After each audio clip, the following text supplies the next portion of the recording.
এই তো ওইদিন সকালবেলা নাস্তা করার পরে আমি বের হয়ে গিয়েছিলাম একটু আরবের দোকানে যাব। তো আমাদের এদিকে মার্ক প্লাসে হচ্ছে সপ্তাহে না মাসে হচ্ছে 2 দিন এরকম ফ্লো মার্কেট যেটাকে বলে খোলা বাজার বসে।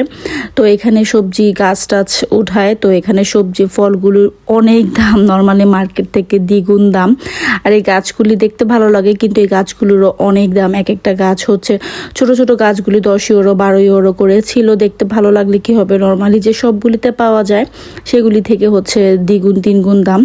তো আমি ওইদিকে না দাঁড়িয়ে সামনের দিকে চলে গেলাম। তো ওই দিনের ওয়েদারটা খুব ভালো ছিল, একদম রোদ, মানে খুবই রোদ উঠেছিল। তো এটা হচ্ছে আমার আগের স্কুলের রাস্তাটা, আর এই রাস্তায় হচ্ছে আরবের দোকান। তো এদিক দিয়ে হচ্ছে আমি যাচ্ছিলাম। প্রথমে আমার ধনেপাতার প্রয়োজন ছিল, সেটা নিয়ে নিলাম। এক আটি ধনেপাতা প্রায় হচ্ছে 1 ইউরো 75 সেন্ট, যেটা বাংলাদেশি টাকায় 250 টাকারও বেশি এতটুকু ধনেপাতার দাম।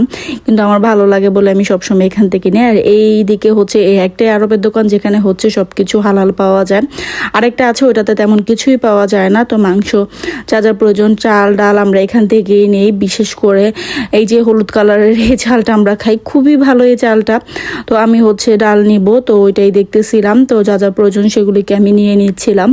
তো আমরা হচ্ছে যারা বাঙালি আছে বা মুসলমান আছে সবাই হচ্ছে এই দোকান থেকে মাংস কিনে, আর ভালো মাংস পাওয়া যায়। এদিকের গরুর মাংসগুলিও দাম বেশি কিন্তু ভালো। তো আমার যা যা প্রয়োজন আমি নিয়ে নিয়েছি। মুরগির মাংস নিয়েছি, মুরগির পাখনা নিয়েছি, তারপরে ডাল, আদা, কাঁচামরিচ, ধনেপাতা এগুলি সব নিয়ে নিয়েছি। তো এখান থেকে আমি বের হয়ে চলে আসলাম। এই তো মার্ক প্লাস, অনেক রোদ উঠেছে। তো এখান থেকে আমি একটু ম্যাকেও গিয়েছিলাম, সেটার আর কোনো ক্লিপ নেওয়া হয়নি। তো ওইটা থেকেই হচ্ছে আমি 2টা প্যান্ট কিনেছিলাম, সেটা আপনাদের দেখিয়েছিলাম। তো আমাদের রাস্তায় মানে বাসায় আসার রাস্তায় ম্যাকটা। তো আমি ভাবলাম যে একটু ঢুকে দেখি কিছু পছন্দ হয় কিনা। তো এই প্যান 2টা আমার খুব পছন্দ হয়ে গিয়েছিল। প্যান 2টা সব মানে অফারে 15 ইউরো ছিল, 2টা অফারে ছিল। আগে আরও দাম বেশি ছিল, প্রায় 28 ইউরোর মতো ছিল, তখন অফারে হচ্ছে 15 ইউরো দিয়েছে, তাই আমি হচ্ছে 2টা নিয়ে নিলাম। তো আমার কাছে বেশ ভালো লেগেছে, ছোটোর মধ্যে তো এর জন্য আরও বেশি ভালো লেগেছে। মাঝে মধ্যে একটু পায়েস টায়েস রান্না করতে বা সেমাই রান্না করতে, তো সাজেলা বাবা বলতেছিল তো সে রান্নাটা কবে করবা। তো যাই হোক, তো এটা আমি ভালো করে গুছিয়ে টুছিয়ে রেখে রান্না বান্না করে নিয়েছিলাম। আর এটা হচ্ছে তার আগের একটা ক্লিপ ছিল, আপনার সাথে শেয়ার করে দিচ্ছিলাম। তো আমাদের এদিকে হচ্ছে বায়ানের মধ্যে সবচেয়ে বড় যে কনসার্ট ছিল, ওই দিন ওই কনসার্টটা ছিল। তো রাত্র 9:30টার পরে হচ্ছে সাদেলের বাবা ফোন দিয়েছে নামার জন্য। তো বেসিক্যালি হচ্ছে সন্ধ্যার পরে এই কনসার্টটা শুরু হয়েছিল। তো যত বড় বড় হচ্ছে মানে কনসার্ট হয় এর মধ্যে এটা একটা বায়ানের মধ্যে। তো বিশাল বড় কনসার্ট ছিল। তো আমি তো আশাই করিনি এত মানুষ হবে। তো আমার জার্মানি আসছি আমি প্রায় হচ্ছে 1 বছর 4 মাস হয়ে গিয়েছে, কিন্তু এত মানুষ আমি কখনো দেখিনি। আর কনসার্টটা এত বড় ছিল, এত মানুষ ছিল, আমি অবাক হয়ে গিয়েছিলাম যে অন্যান্য সিটি থেকে হচ্ছে মানুষ এসেছে, স্টার থেকে মানুষ এসেছে, তা না হলে এত মানুষ তো আমাদের এই শহরে নেই। তো অনেক বড় ছিল, কিন্তু আজান খুবই বিরক্ত করতেছিল বরাবরের মতো। তো সে হচ্ছে ভাইয়ার কোলে উঠবে, বাবার কাঁধে উঠবে, এরকম করতেছিল, ছুটাছুটি করতেছিল।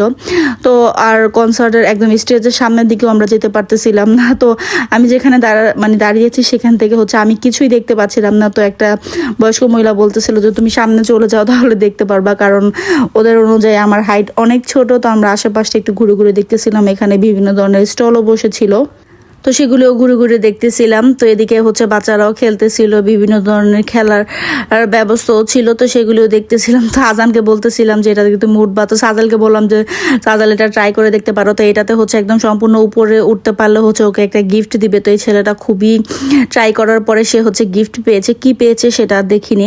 তো মোটামুটি মানে আমরা ঘন্টাখানেকের মতো ছিলাম। তারপরে মানে আজান একটু বেশি বিরক্ত করতেছিল, তাই ভাবলাম যে না তাহলে চলে যাই। আর একদম সামনের দিকেও যেতে পারতেছিলাম না, তাই ভাবলাম যে চলেই যাই। তো একদম ভিড় ঠেলে ঠেলে একটু কর্নার দিয়ে হচ্ছে সামনের দিকে গিয়েছিলাম। তো এইটা হচ্ছে সবচেয়ে বড় সিঙ্গার ছিল মেবি এখানের। তো আমি তো জার্মানি সিঙ্গারদের চিনি না। আর আমাদের মার্ক প্লাস চত্বরে তো প্রতি বৃহস্পতিবার কনসার্ট হচ্ছে, মানে প্রায় 1 মাস যাবত। আমি প্রথম দিন যেদিন উদ্বোধন হয়েছিল সেদিন এসেছিলাম, আর যাইনি। তো প্রতি সপ্তাহে হচ্ছে সাদেলার বাবা প্রতি সপ্তাহে বলে, কিন্তু আমার নেমে যেতে একদমই ইচ্ছা করে না, তাই আর যাই না। তো যেহেতু এটা খুব বড় কনসার্ট ছিল তাই হচ্ছে নেমে গিয়ে দেখে আসলাম। তো খুবই ভালো লেগেছে। তো যাই হোক, আজকে ছোট একটা ভিডিও, আশা করি আপনাদের ভালো লাগবে। তো আজকে এই পর্যন্ত, আল্লাহ হাফেজ।